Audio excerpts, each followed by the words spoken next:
Bonsoir à tous et à toutes. On va parler de Yaakov aujourd'hui, soir, et de ce qu'il a fait pendant toutes les années où il était chez Lavan. Et le Midrash parle de ça.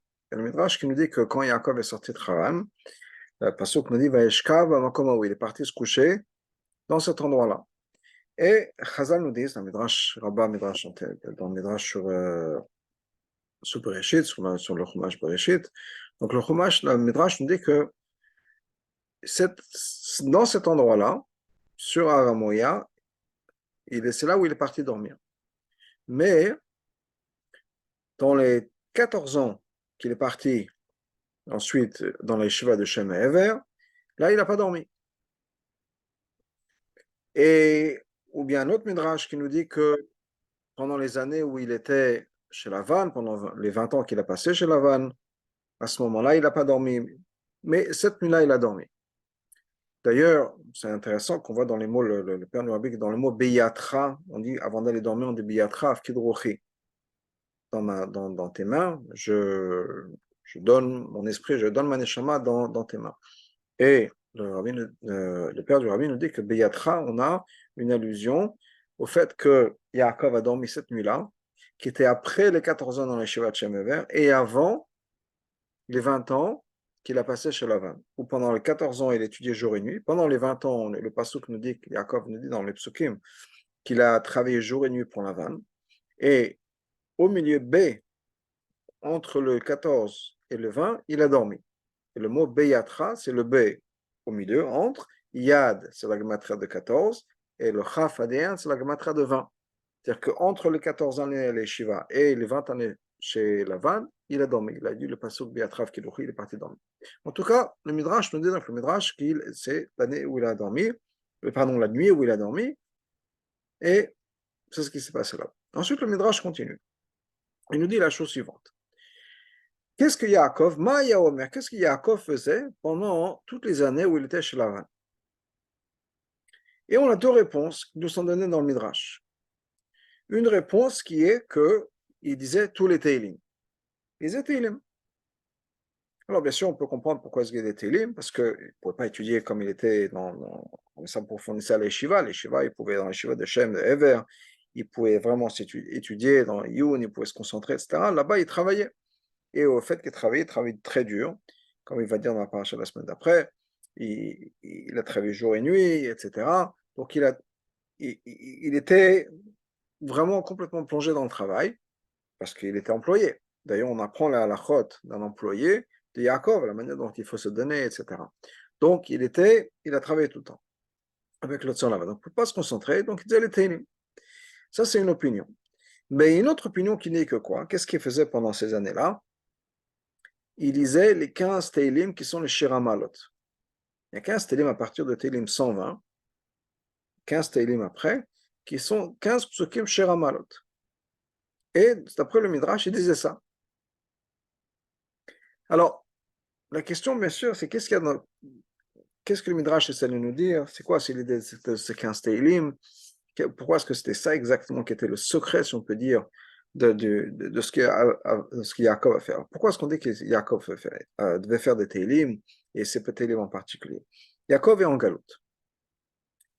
Yaakov est en galoute. Et il a besoin de se reconnecter de manière spirituelle. Il faut comprendre que la situation de Yaakov, ce n'était pas une situation qui était agréable. La situation de Yaakov, c'était une situation où lui-même a dû changer, dans le sens où il a dû s'adapter. Il a dû passer des moments très difficiles. Et il le dit dans la frustration qu'il exprime à Rachel et Léa, que Lavan l'a trompé, lui a rendu la vie difficile, etc. Vraiment, il a rendu fou. Mais Yaakov dit à Lavan, je suis Achiv Baramaout, je suis aussi malin, et je suis capable de faire des manigances que toi. C'est-à-dire que Yaakov qui passait de quelqu'un qui était Ishtav Yeshev Alem, quelqu'un qui est sincère, honnête, naïf peut-être,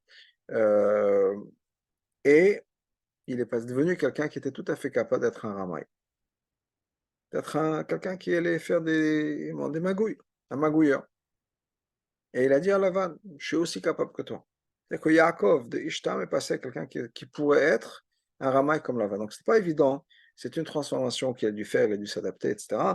Mais c'est que spirituellement, c'est certainement dû avoir un impact sur le côté spirituel de Yaakov. Alors, aussi bien qu'il était effectivement connecté et qu'il était toujours connecté avec Hachem, mais c'était vraiment une épreuve et il avait besoin de se reconnecter spirituellement pour pouvoir vivre et survivre ces moments qu'il a passés chez Lavan. Et c'est ça la question du Midrash. Qu'est-ce que Yaakov a pu faire pour pouvoir, malgré la galoute, malgré ce qu'il a dû passer chez Lavan, et ce n'était pas des moments faciles, et de se faire mentir, de se faire abuser, de tout ce qu'il a passé, etc., comment est-ce qu'il a réussi à faire ça? Alors c'est les Télim ou c'est les 15 Shiramalot. Alors les Télim, encore une fois, on peut comprendre, mais pourquoi Dafka les 15 Shiramalot? Qu'est-ce qu'il y a de particulier dans ces 15 Shiramalot que c'est ce que Yaakov a voulu prendre? Alors, pour comprendre ça, il y a quelque chose de particulier dans ces 15 Shiramalot. Il y a un Chida qui nous dit la chose suivante. Le Chida Rabbi Chaim, Yosef Chaim David Azoulay, a écrit plein de Sfarim. Et entre autres, il a un pirouche, Yosef Teilot, sur les Teilim. Et le Chida a écrit la chose suivante. Que les 15 Shiramalot que David Amelach a fait correspondent aux 15 années où les Avot ont vécu ensemble. Les Avot, Avram, Yitzhak et Yaakov, ont vécu tous les trois ensemble pendant 15 ans. On peut faire le cheshbon très simple, juste pour avoir ce chiffre-là. Il y a Avram a vécu 175 ans. Avram avait 100 ans quand Yitzhak est né. Yitzhak lui-même avait 60 ans quand Yaakov est né. Si Yitzhak a 60 ans quand Yaakov est né, c'est que Avraham a 160 ans quand Yaakov est né. Avraham a 160 ans, il va vivre jusqu'à 175 ans, donc il y a encore 15 ans où il va être en même temps que Yitzhak et Yaakov. Les Avot ont vécu 15 ans ensemble. Donc qu'est-ce que Yaakov a voulu faire? Quand il a mentionné les 15 Teilim, basé sur ce Chida, c'était pourquoi? Pour être meilleur ce qu'on appelle de nos jours Srut Avot, le mérite des pères, des patriarches. Et Yaakov a voulu avoir le mérite de Yitzhak et de Yaakov. Et c'est grâce à ce mérite-là, grâce au mérite des Avot, des patriarches, que Yaakov a pu dépasser ou traverser ou faire face à cette galoute-là à laquelle il devait faire face pendant les années où il était chez Lavan. Donc il y a cette idée-là, que c'était comme ça qu'on a pu avoir le Srut Avot, c'est comme ça qu'il a pu avoir. C'est cette idée de Shiramalot, des 15 Shiramalot. C'était le secret de Yaakov, c'était les Shiramalot, c'était le Srut Avot. Et la raison pour laquelle on parle de Srut Avot, on dit, Chazal nous dit qu'un Kohen Avot et la Shlosha, il y a trois qui sont l'Avot et c'est tout. Avram, Isaac et Yaakov, et ce n'est que moi qui sont l'Avot. C'est pourquoi cette importance-là d'avoir le 3. Alors il y a un Mamar du Tzemar Tzedek très intéressant. Le Mamar du Tzemar Tzedek fait une allusion, une histoire qui s'est passée à l'époque du Mourazaken. À l'époque du Mourazaken, c'est Marseille qui apprend une histoire de la guerre de manière générale. Et il y avait un empereur, l'empereur prusse à l'époque, l'empereur Friedrich, qui a changé les tactiques de la guerre. Normalement, dans la guerre, qu'est-ce qu'on fait? À l'époque, on divisait la mer en trois groupes. Il y avait un groupe au milieu, un bataillon, une division, ensuite un groupe à droite, un groupe à gauche. Et ces trois groupes-là, donc les deux ailes et la partie du milieu, attaquaient, l'ennemi faisait la même chose, et attaquaient l'ennemi en face, qui avait lui-même aussi divisé son armée en trois groupes. Eh bien, ce Friedrich, cet empereur prusse, avait eu un coup de génie que personne n'avait jamais fait pour l'instant, c'est que quoi? Il a pris ces trois bataillons et il les a mis à attaquer un des bataillons de l'ennemi. Donc, ils étaient 3 contre 1. Une fois qu'il a fini avec un, il est passé au deuxième, ensuite au troisième. Donc, il y a eu ce changement de stratégie auquel son ennemi n'avait pas prévu, n'était pas prêt pour ça. Mais c'est grâce à ça qu'il a pu gagner ces batailles. Et le Tzemar Tzedek apprend quelque chose de ça. Il a dit que quand il y a trois groupes qui se mettent contre un, on peut gagner. C'est beaucoup plus facile de gagner que quand c'est 3 contre 3. Mais là, il y a 3 contre 1, c'est beaucoup plus facile de gagner. Alors, c'est quoi les 3? Encore une fois, les 3, c'est les 3 midot de Gdusha qui sont représentés par nos avot. Avram, Yitzhak et Yaakov. Et quand on prend ces 3 midot d'Avram, Yitzhak et Yaakov et qu'on les dirige contre un aspect de la Klippa, une des forces de la Klippa, on peut gagner très facilement. En particulier, Avram, Yitzhak et Yaakov représentent Chesed, Gvura et Tiferet. Donc là, c'est les 3 midot de Gdusha.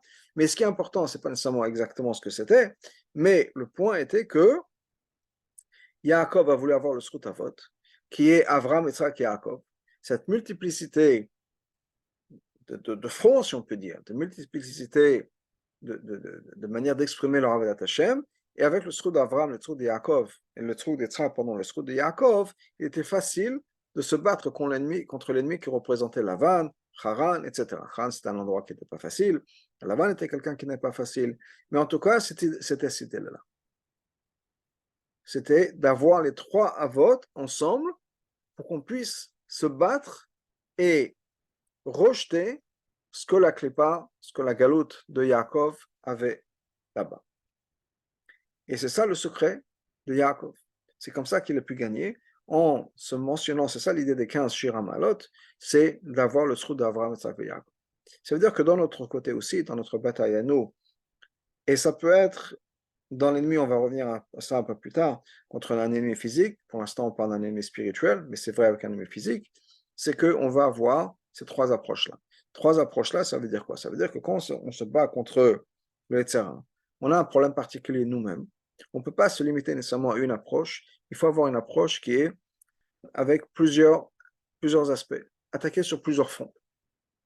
On a le côté chesed, on a le côté gvura, et on a le côté tiferet. Rachamim. Ava, Gvura et Rachamim, ou Ava, Adin et Rachamim.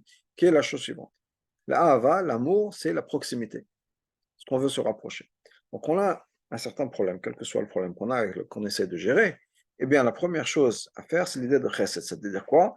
Chesed peut s'exprimer de plusieurs manières, mais c'est renforcer le positif. Ça peut être l'équivalent, c'est de prendre des vitamines, si on peut dire. Dans le sens où on va se concentrer, pas nécessairement sur le négatif, on va se concentrer sur le positif. On va se concentrer en renforçant le positif, et c'est comme ça qu'on pourra gagner. Donc on a cet aspect-là.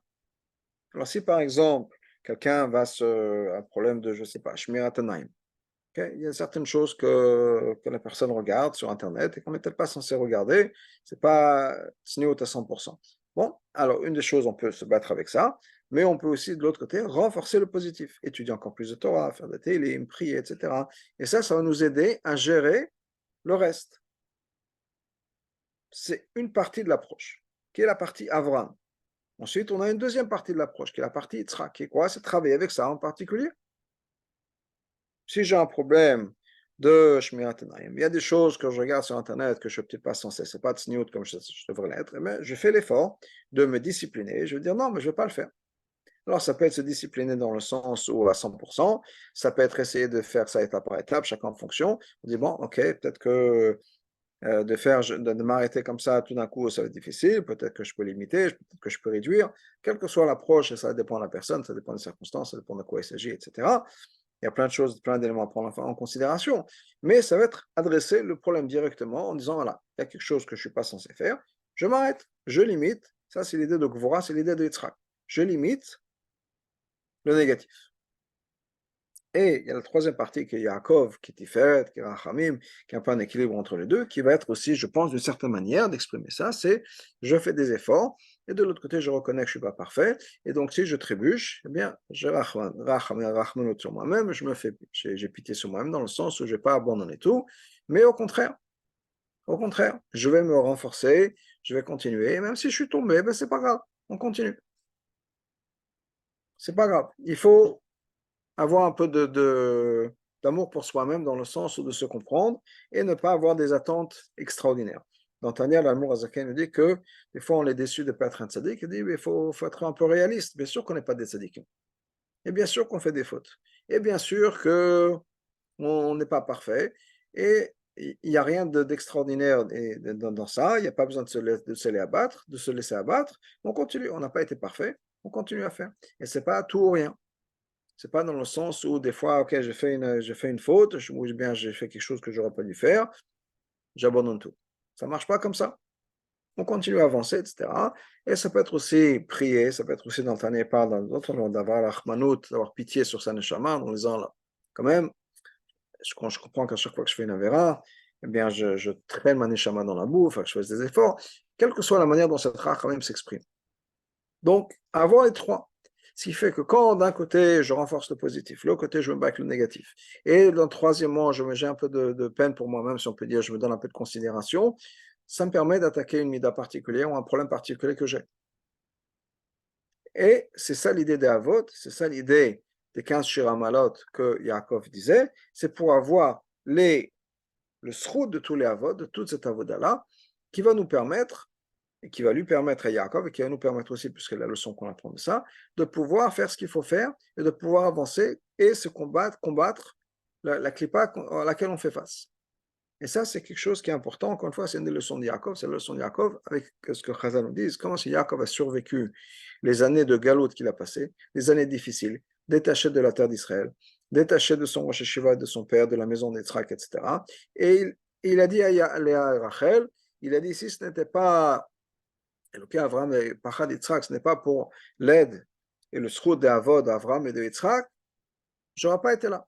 Donc, on avait besoin de cette idée-là, il avait besoin de cette connexion, de se ressentir connecté par l'intermédiaire de Télim, et par l'intermédiaire aussi de cette connexion avec Avraham et Yitzhak.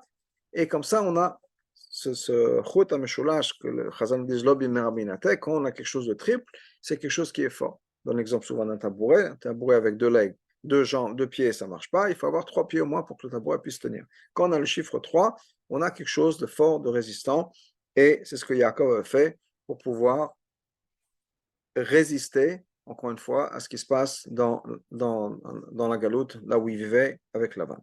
Et je reprends encore une fois, ça c'est quelque chose, c'est une leçon pour nous dans notre vie aussi.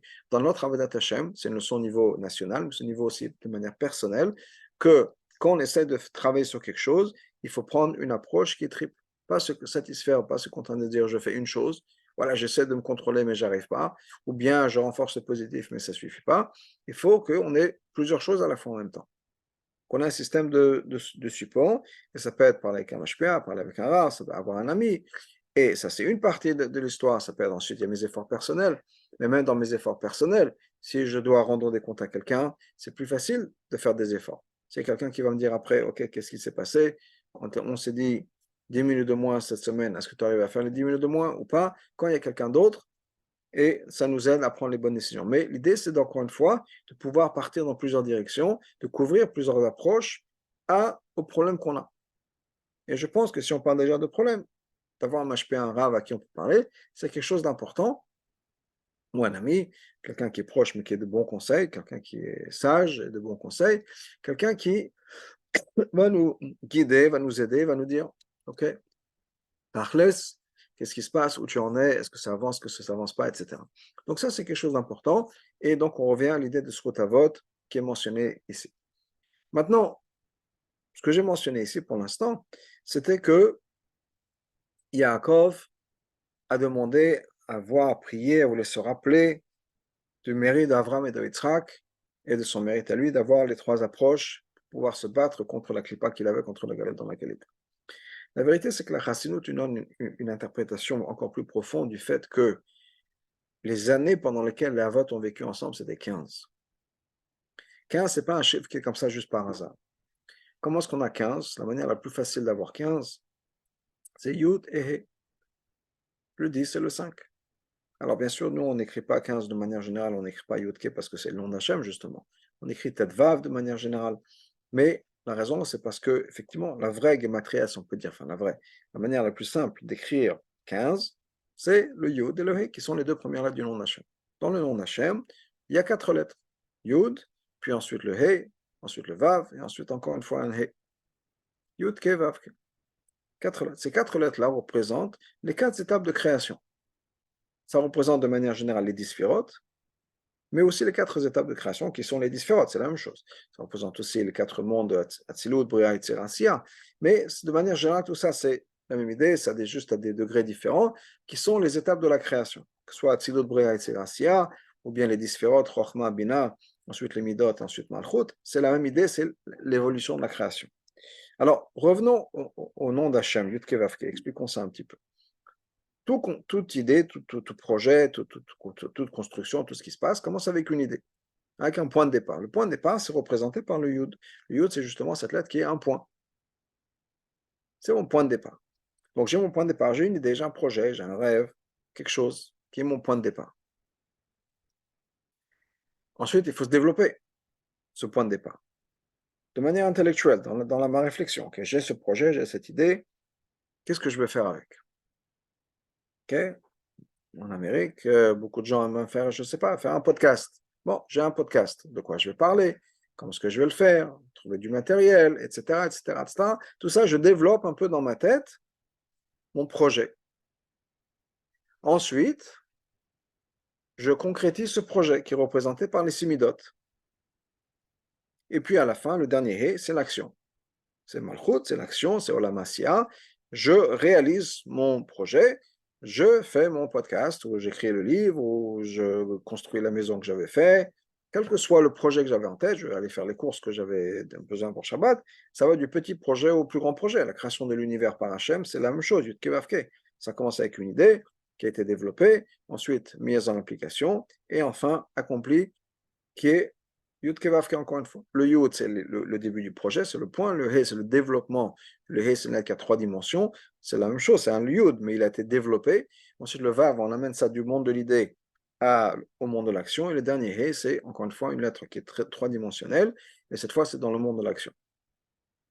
Et ça, c'est toutes les étapes de la création, encore une fois, de la création de l'univers matériel, l'univers spirituel à tous les mondes. Et mes projets, quand je vais faire mes courses de Shabbat, c'est la même chose. Ok, je vais faire mes courses de Shabbat, c'est le mon Yud. Ok, de quoi j'ai besoin? Alors, je développe. On a besoin de légumes, on a besoin de viande, on a besoin de poisson, on a besoin de viande, de chalotes, de machin, un truc. Ok, après, je rentre dans les détails. Je fais ma liste avec tous les détails. Et puis, je vais faire les courses. Quand la même chose, une fois que j'ai fait mes courses, moi, maintenant, je vais cuisiner. Donc, je vais cuisiner pour Shabbat. Ok, alors de quoi j'ai besoin? Et ensuite, je passe à l'action. Et ensuite, je fais les mêmes étapes dans tous les projets. Donc, 15, on avait dit, c'est le Yud et le He. Les deux premières lettres du nom d'Hachem. Ça, c'est le monde de l'intellect. Le monde de la réflexion, de la pensée. Le Yud, encore une fois, c'est le point de départ. Le He, c'est le développement de ce point de départ. Mais tout ça, c'est dans le monde de la tête. Le Vav et le He, c'est le monde de l'application. Les Avot, qui étaient des midot, puisque chacun des Avot représente une mida différente. On dit qu'Abraham, c'est le Chesed, Yitzhak, la Gvoa, Yaakov, Tiferet. Chacun partait dans une direction différente. Chesed et Gvoa, c'est vraiment deux opposés. Et on voit ça la même chose au niveau de la paracha, au niveau des histoires. Abraham, c'était quelqu'un qui était ouvert vers le monde. Il avait besoin du monde, il a ouvert une auberge pour pouvoir avoir plus de monde. Quand il habite à Hebron, Hebron, c'est la ligne qui va le joindre Sdom et Beersheba, ou bien Gaza, la côte, si on peut dire. Et là, donc il est au milieu, c'est l'autoroute, si on peut dire, de ces deux grands pôles. Une fois que Sdom est fini, ce qui fait qu'il n'y a plus grand-chose qui se passe de ce côté-là, eh bien, on passe de l'autre côté. C'est-à-dire, Avram se déplace. Avram va aller plus vers l'ouest, vers Beersheba, parce que là, il y a plus de monde, parce que maintenant, les gens passent du nord vers le sud. C'est la côte, etc. Donc, il y a plus de trafic qui va passer là-bas. Avram, c'est quelqu'un qui cherche les gens, qui va voir les gens, etc. Yitzhak, qu'est-ce qu'on sait de lui? Yitzhak, on ne sait pas beaucoup de choses. Mais on sait une chose, il creuse des puits. C'est quoi creuser un puits? C'est rentrer à l'intérieur. C'est rentrer plus profond, profond, profond. C'est pas quelque chose qui est étendu, c'est quelque chose qui va dans la profondeur. C'est le travail sur soi. C'est la gvora, c'est la retenue, c'est chercher encore plus profond en soi, travailler, c'est faire sortir la terre, faire sortir la saleté, faire sortir les cailloux pour pouvoir faire jaillir ce qu'on a au plus profond de soi-même. Ça, c'est Yitzhak. Un, c'est chesed, c'est l'étendue, c'est vers l'extérieur, et l'autre, c'est gvora, c'est vers l'intérieur. C'est développer le monde à l'intérieur. Deux énergies complètement différentes de catégories, complètement différentes de caractères, complètement différentes, au point où, quand on apprend la parashat Toldot, on nous dit que est Toldot Yitzhak, Avram et Elodet Yitzhak, il y a un conflit, Rachid nous explique, Chazal nous explique, pourquoi est-ce que c'est marqué, voilà, descendance d'Avram, Avram a donné, les descendances d'Yitzhak, le fils d'Avram, Avram a donné naissance à Yitzhak. Parce que le Litzanim ont dit que les gens qui se moquaient disaient, mais c'est impossible qu'Yitzhak soit le fils d'Avram. Sarah a dû être enceinte, tomber enceinte d'Avimelech. Pourquoi est-ce qu'il disait ça? Parce que c'est deux caractères différents. C'est pas possible qu'Avram, qui soit une personne de chesed, donne naissance à un enfant qui soit gvor. Normalement, le fils prend le caractère de son père, et là, c'est deux caractères complètement différents. Comment c'est possible? Alors, Hachem a fait un miracle, que Yitzhak ressemblait à Avram, ce qui fait que le chesed, même si Yaakov était quelqu'un de Gvoura, mais au moins à l'extérieur, et c'est pas juste à l'extérieur, si c'est l'extérieur, si c'est le visage, c'est parce que c'était comme ça à l'intérieur, c'est devenu une personne de chesed, il a inclus aussi du chesed dans sa vie, etc. Mais l'idée, c'est que Yitzhak, c'est une personne de Gvoura. Deux caractères complètement différents. Et Yaakov, c'est un autre caractère.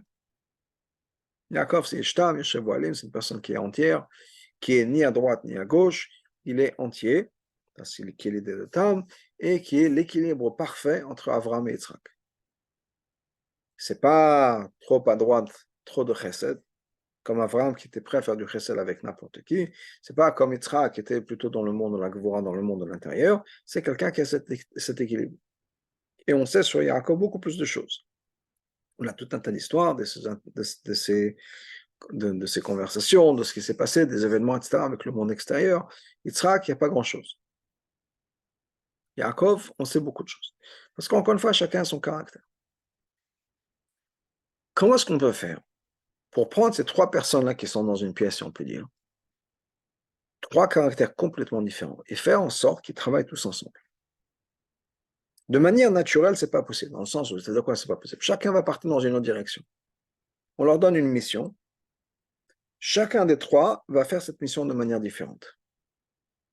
Et non seulement de manière différente, mais de manière, je veux dire, peut-être opposée l'une à l'autre. Qu'est-ce qui pourrait faire que ces trois personnes se mettent ensemble et soient d'accord sur comment accomplir la mission, ou bien travailler en accord? Ben, c'est le monde de la pensée, le monde de la réflexion. Quand ces trois personnes-là vont s'asseoir, ces trois caractères, si on peut dire, se mettre ensemble, réfléchir, ok, on est là pour un but, faire venir Mashiach. Chacun a ce qu'il peut apporter à la table. Bien, toi, Abraham, tu amènes le chesed. Toi, Yitzhak, tu amènes la gvor. Toi, Yaakov, tu amènes le rachamim, le tiferet. Comment est-ce qu'on peut miser sur le caractère, l'avantage que chacun a à offrir pour pouvoir avoir le même résultat, le même résultat? Tout ça, c'est la réflexion intellectuelle. Et c'est ça que Chazal nous dit, le Chida nous dit, que le 15, ça représente Yud et le He. C'est le monde de la raison. Dans le monde de la raison, on est capable de mettre les sphères ensemble, que les émotions et le caractère puissent travailler ensemble. Normalement, dans le monde de l'émotion, il n'y a pas de place pour deux choses.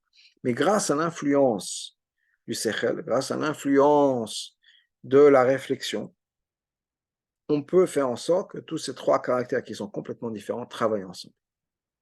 Et ça, c'est exactement cette idée de Yudke. Pourquoi est-ce qu'ils ont vécu ensemble 15? Pourquoi est-ce qu'il y a 15 Shiramalot? Parce que 15, ça représente Yud et le He, qui sont la gematria qui représentent le concept de Chokhmah et de Bina, de la raison. Ce sont la valeur numérique des lettres qui représentent le monde de la raison. Par le monde de la raison, on est capable d'avoir cette union. Et cette unité qui va faire en sorte que les trois votes peuvent travailler ensemble pour le même but. Quand on est connecté avec Hachem, quand on est connecté à ce que Hachem veut, on comprend qu'il ne s'agit pas de ma manière, ta manière, chacun à sa manière, chaque manière amène sa pierre à l'édifice, et ensemble, on pourra faire ce qu'il faut faire. Et c'est aussi une leçon très importante pour nous. On a chacun sa manière de voir les choses, chacun sa manière de faire, et il faut comprendre et accepter que chacun a une manière différente de le faire. Dans un couple, c'est la même chose. Dans un couple, on dit que le mari, c'est le Yud, la femme, c'est le He, un c'est Chokhmah, un c'est Bina. Les femmes ont plus de Bina, elles ont plus de Chokhmah. L'idée, c'est quoi? C'est justement de pouvoir faire en sorte qu'on puisse mettre le Yud et le He ensemble, les caractères différents, le Chesed et la Gvoura, Chokhmah et Bina, et qu'on travaille ensemble. Quand on travaille ensemble, à ce moment-là, on peut accomplir ce qu'on a accompli. Donc ça, c'est pour l'instant, c'est pour expliquer cette idée des Shiramalot, des 15 Shiramalot que David Amelech, pardon, que Yaakov disait, d'après ce Midrash, que Yaakov disait pendant ses 20 ans, c'est ce qui lui a permis de tenir le coup. Ce qui lui a permis de tenir le coup pendant les 20 ans, c'est ces 15 Shiramalot qu'il disait. On a expliqué pourquoi. Parce que c'est justement ce qui lui a amené le sroud des Avot, la force d'Avraham et d'Yitzhak, de pouvoir, encore une fois, prendre toute cette énergie et surmonter les épreuves qu'il avait devant lui. Mais il reste un point que le Rabbi nous explique, et qui est un point essentiel, un point très important dans la perspective de Yaakov, et encore une fois la leçon qu'on apprend de ça. Ces 15 Shira Ma'alot, ces 15 Télim, on les appelle quoi? On les appelle Shir. Shir, c'est un chant. Ça veut dire quoi un chant? Dès que Yaakov, il chantait. Quand il disait ces 15 Shira Ma'alot, c'est pas juste qu'il disait les mots. il chantait.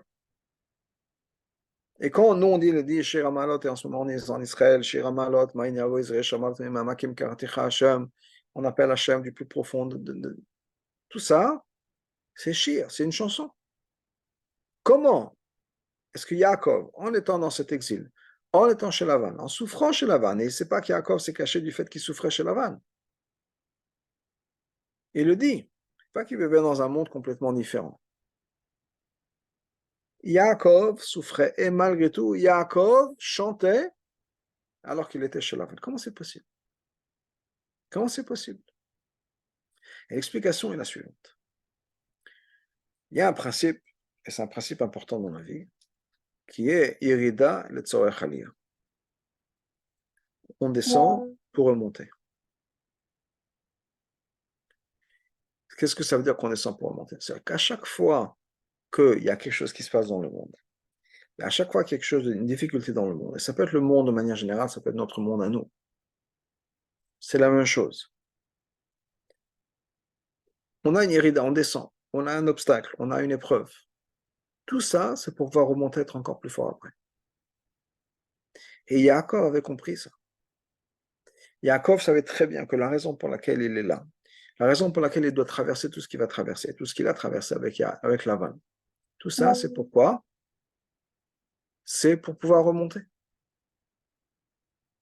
C'est qu'il y aura une élévation, et une élévation, une alia qui n'est possible que en passant par là.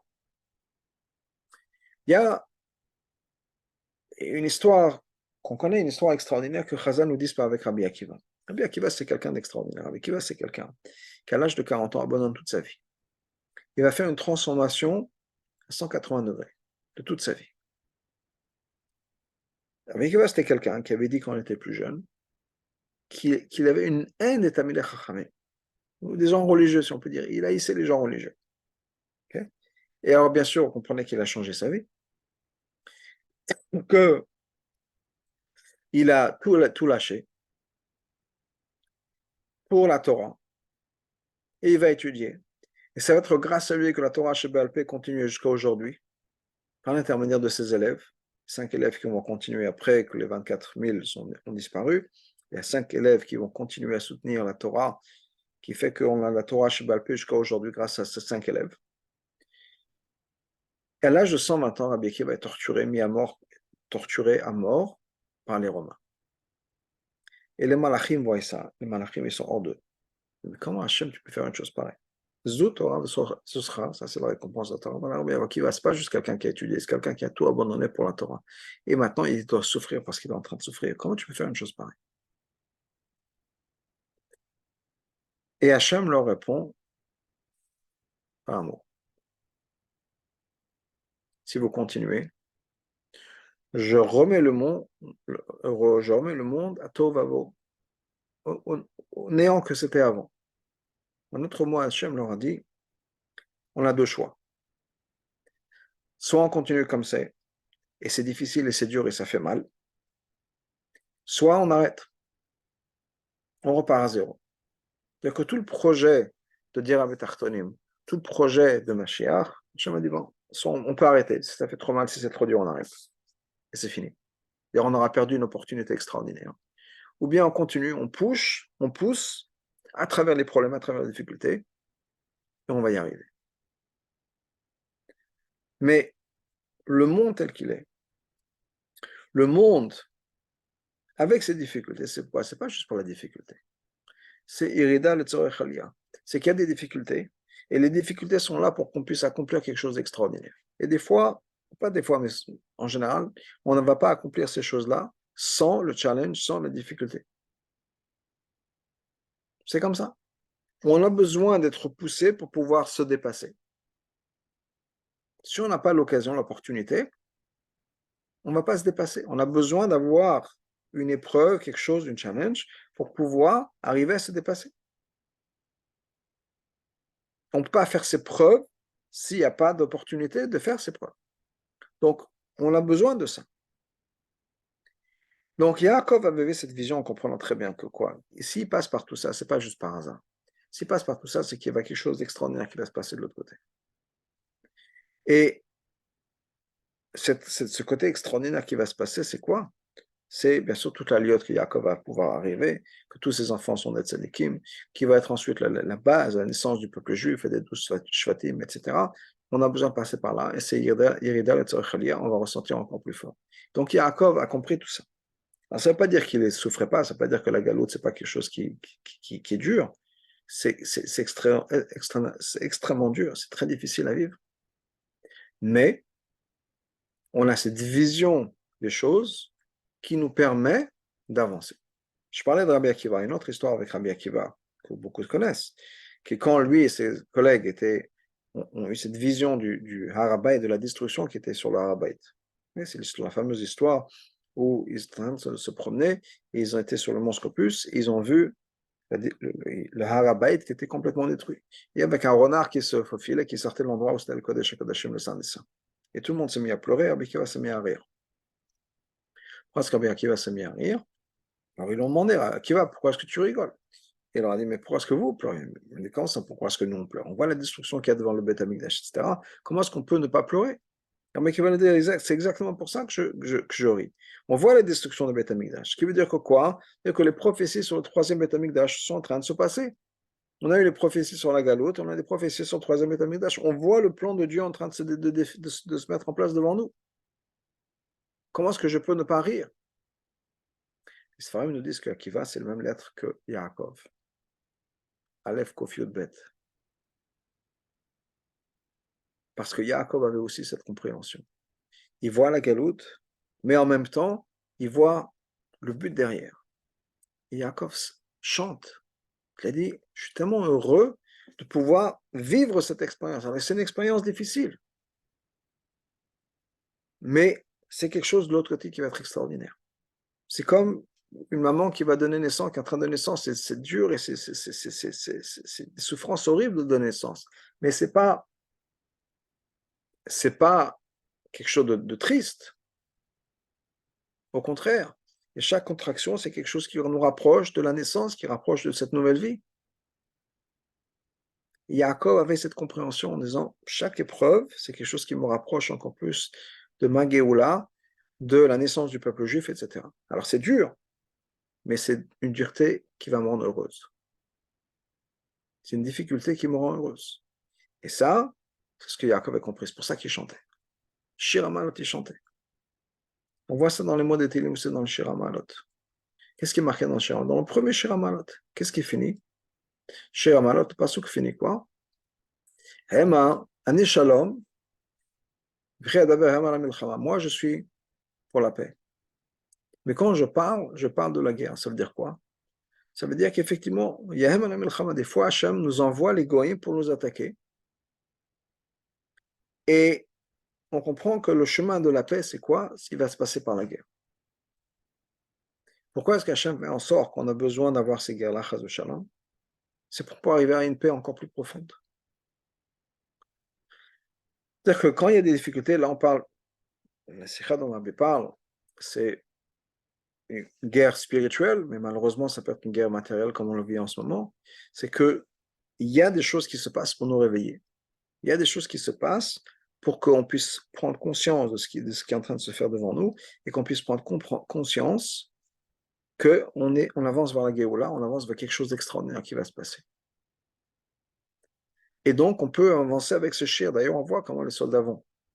Ils dansent et ils chantent, et c'est des barbecues, c'est la fête, d'une certaine manière. Bien sûr, c'est difficile, etc. C'est des moments extraordinaires et de douleur, et pour les soldats qui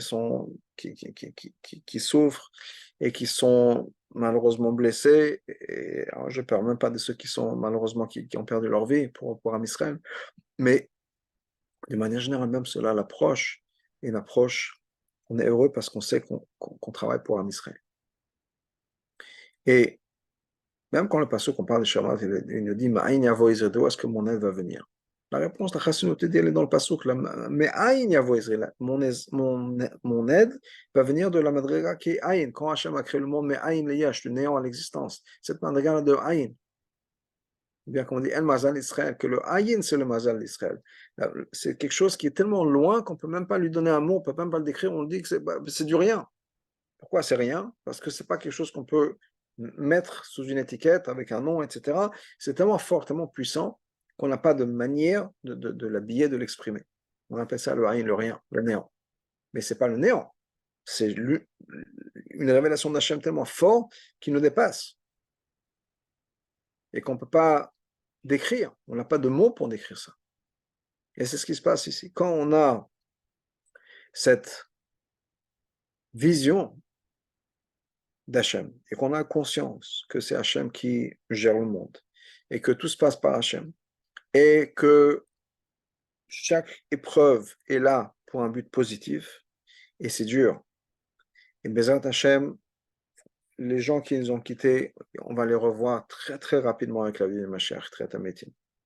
Et que ceux qui ne sont pas en bonne santé, ceux qui ont été blessés, ils vont être guéris très bien, très vite avec la venue du Mashiach. Parce que tout le monde va être guéri. Mais c'est difficile, mais il faut pouvoir continuer. Il faut pouvoir continuer avec confiance et avec joie. Et sur ce sujet-là, je voudrais partager une histoire avec vous.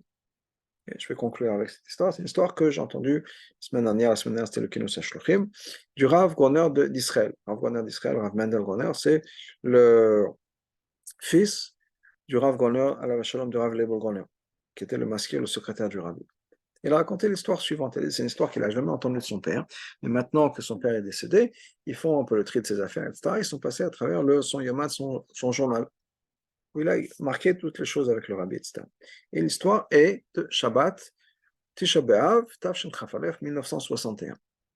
Ce Shabbat-là, c'était Tisha B'Av même, ce qui veut dire que le jeûne était repoussé à dimanche, mais Shabbat, on n'étudie pas la Torah, en tout cas pas en public, donc il n'y avait pas de Fabrienne ce Shabbat-là. Vendredi matin, le téléphone sonne dans la maskirot, dans le secrétariat du Rabbi, c'était la ligne intérieure, et le Rabbi demande au Rav Goner à quelle heure est-ce qu'il va partir du bureau. Le Rav Goner a dit, comme d'habitude, à la fin de la journée. Le Rabbi dit, mais vous n'allez pas partir plus tôt pour partir à la campagne? Sa famille était à la campagne pendant l'été, vous ne voulez pas partir plus tôt? Il a dit non, j'avais prévu de rester ici. Et le Rabbi dit, regarde, il dit, c'est pas important, tu restes ici, il n'y aura pas de Fabrienne, tu peux partir, pars rejoindre ta famille. Et le Rav Goner dit plus ou moins que bon, dans sa tête, il est resté, donc il va rester. Le Rabbi dit non. Il dit, le Rabbi lui demande, ta femme est d'accord? Il dit oui, ma femme est d'accord que je reste ici. Il dit, t'inquiète pas, tu peux partir, et il l'encourage à partir. Ce qui fait que le Rav Goner est parti passer Shabbat avec sa famille à la campagne. La semaine après, c'était l'anniversaire de la femme du Rav Goner, Rabbanit Goner. Donc elle écrit une lettre au Rabbi. Et dans sa lettre, elle mentionne aussi le fait que c'était Mamash Ruach HaKodesh du Rabbi. Parce que jeudi soir, elle a prié Hachem tellement fort que son mari la rejoint pour Shabbat. Et voilà, le Rabbi envoie son mari pour Shabbat.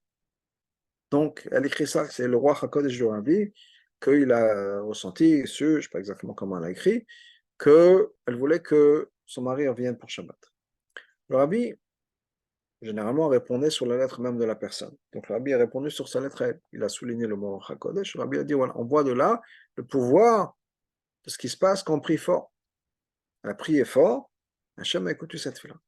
Mais, lui dit le Rabbi, il faut que ce soit avec Simcha et Bitachon. Quand on prie, il faut que ce soit avec joie et avec confiance. Ce qui est lié l'un à l'autre. Quand on a confiance, on ne peut avoir que de la joie. Mais c'est important que pour que notre filote soit écoutée, qu'on ait confiance en Hachem et qu'on soit joyeux. C'est quelque chose d'important. Donc on a besoin d'avoir cette idée-là, d'avoir cette confiance, ce shir, de chanter comme David Amelech et comme Yaakov Avinu, quand il était chez Lavan, shir amalot, il chantait à Hachem. Il était heureux. Alors c'était difficile, etc., mais il était content, satisfait, léger, parce qu'il était heureux et qu'il savait qu'il y avait quelque chose de positif qui allait se passer et qui est en train de se mettre en place. Qu'on ait cette confiance-là en Hachem, qu'on soit heureux, il y a des choses positives qui vont se mettre en place, Bezrat Hachem, qu'on les voit très très rapidement parce que ça commence à faire durer, que la galoute a duré, mais qu'on ne perde jamais notre simcha, jamais notre joie, et que Bezrat Hachem, on puisse voir la réalisation de l'avenue du Mashiach très très bientôt.